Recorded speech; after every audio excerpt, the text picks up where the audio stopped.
We finally have the next video in Bethesda's new Constellation Q&A series after 2 months of waiting. Firstly, I want to apologise for not getting this video out sooner. Like I would usually upload a video on this just a couple of hours after Bethesda put their video out, but it was out on Wednesday night and we had to do my High on Life review yesterday, but nonetheless we are going to talk about it today. Now first things first, this episode was focused around quests, and the questions were being answered by Will Shen, the lead quest designer for Starfield, who I absolutely love. For those of you who don't know, Will Shen was the lead quest designer in Fallout 4's Far Harbor DLC, which is my favourite Fallout DLC to exist, and honestly I think that Far Harbor is one of the best things that Bethesda have done since they released Skyrim, so I was very happy to see Will in this episode. Now the first thing that Will says is that they have entire planets to populate and how random encounters have changed. First question. One of the best things about the previous games were random encounters that you have in the world. For Starfield, how has the random encounter system been improved or expanded upon, if at all? So very exciting. This time around we have entire planets that we have to populate. So we actually have new tech to take whole locations that we've built and put them on the planets. Now you could say maybe you're going to an outpost and you actually discover there's a whole group of people there with a particular problem.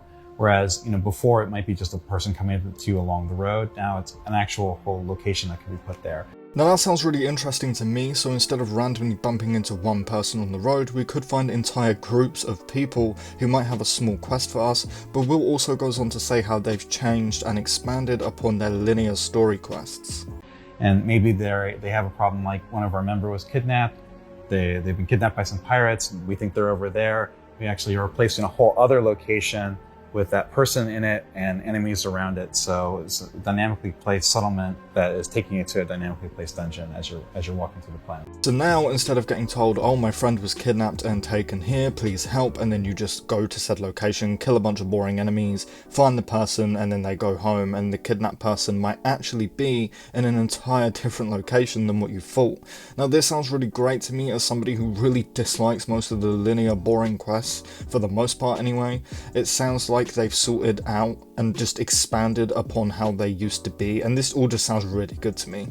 Now I also really love the idea that these random encounters aren't just people now. You could find an entire base filled with people, like a small settlement. To me that sounds a lot better than, say, finding a random dude on the road who lost a sword or something.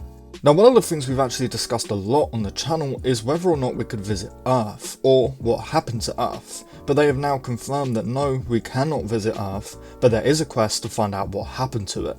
We can see what looks like Earth's own solar system in the Starfield gameplay trailer. Will there be quests taking us back there and exploring how things have changed? Yeah, actually very early on in the main quest we take you to our solar system, which in our lore is called the Old Neighborhood.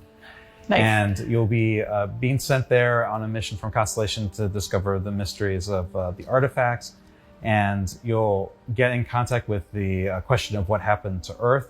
So that is really interesting to me, and I actually am going to do an entire video just talking about this, but they also confirm in this clip shortly after that we can visit Mars, which I think we all expected, but that's actually the secret fourth city that we've all been wondering about. But also you'll go to Mars, and there's actually a settlement, one of the early settlements that humanity created after they left Earth. It's called Cydonia, and that's a whole city with its own problems and people to meet. Now I still wonder why Bethesda didn't just show this town off in the early concept art stages of Starfield's marketing, but my guess is because it's not as big as Neon, New Atlantis or Aquila, like it's not a main city. So imagine these 3 main cities are like actual cities, like Whiterun in Skyrim for example, whereas Mars, or Cydonia, or whatever they said the name was, is probably a more grounded and smaller settlement such as Riverwood for example. Now Will does also go on to say how the main quest of Starfield sort of gives you a tour of the settled systems, aka Starfield's giant map, which I think we all expected, but also that the factions will sort of be tied into the main quest, and we will be able to experience the game with each of them. How will faction quest lines work compared to other BGS games? Can we join multiple factions and complete all of them like in Skyrim, or does joining one lock you out of certain others like in Fallout 4? Yeah, so one of the early things we decided on was making sure that the main quest actually kind of gives you a little bit of a tour of the settled systems and all of the major players there, so that we can give you a taste of what they're going to be up to. We also discussed really early on, like, okay, do we make some of the factions be in conflict with each other?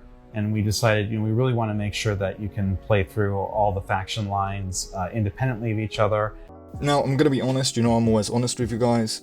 I don't know how to feel about this. I don't like that I can join the Crimson Fleet and the Freestar Collective when they're very clearly very different factions on opposing sides. I wish that there were actual consequences for joining factions that another faction dislikes. I understand that you want us to experience it all, but that's what second and third and fourth and 101 playthroughs are for. Just my opinion, I'm sure a bunch of you will enjoy this nonetheless, but I'm not gonna lie, it does concern me a little bit because choices and consequences are like what makes an RPG great, in my opinion. But some absolutely fantastic news. Will does say that we don't necessarily lead the factions we join. Thank God. You guys know how much I hate being the chosen one of every single quest in Bethesda games, but we will be influencing them, which I think works a lot better. And this time around we were like, no, we really want the stories to be a little more personal, right? You're influencing the direction of where this faction is going to go. So say the politics of the Freestar Rangers, right? What's more important? Is it justice or industry, right? Where are you going to try to nudge them in this direction or another? So you don't necessarily end up as the head of every single faction of the game. But, obviously all the major characters in every faction quest line will be reflecting on your choices. But, it can have far-reaching consequences for what that faction is, what it cares about. I really love that Will says that the stories will be more personal. I'm very excited for that. Will also goes on to talk about companions. I'll play the clip here, but I think we all pretty much knew this. What will the role of some of the companions be during quests? The companions along the Constellation storyline, which is the main quest, they'll have a lot of opinions and points of view about what the decisions you'll be making along the main storyline. We've also added in several times where you can ask them to speak for you. So you might have a companion with you and you'll be challenged to someone will tell you you can't get through here. And you can actually, turn to your companion and say, hey, actually, could you handle this? And they'll actually speak on your behalf. And there could be consequences, good or bad, for what they happen to say. And all the usual things you would expect from followers, right? They'll follow you into danger. You can trade equipment with them. And, they'll also be crewing your ship, which is new, so they'll be helping out on your ship as well. So yeah, again, all stuff that we pretty much knew, except companions can talk for you. I absolutely love the idea that companions can talk for you. That's just amazing. I really love how Bethesda are clearly expanding upon the Fallout 4 companion system, but that is pretty much it. We really didn't get that much information this time around. I mean, sure, we got some, just not a whole bunch, and unfortunately we didn't get any new footage. Either way, this all sounds really great. Assuming we get 3 of these videos, we should see the next one in February, if they continue on releasing them every 2 months. Hopefully ending with the question, when will Starfield release? And then they put it up on the screen. That would be amazing, but that is just me thinking wishfully though. But yeah, so that will do it for me today, guys. That is everything we had to go over. Drop the video a like for me if you haven't already, and please do consider subscribing if you're new around here and you're looking for a place to stay up to date on Starfield news, leaks, discussions, speculation, and so much other Bethesda-focused content. This is the place for you. So please do consider subscribing because we cover it all over here. But anyway, with all of that said and done, thank you all so much for watching, and I really hope to see you in the next one.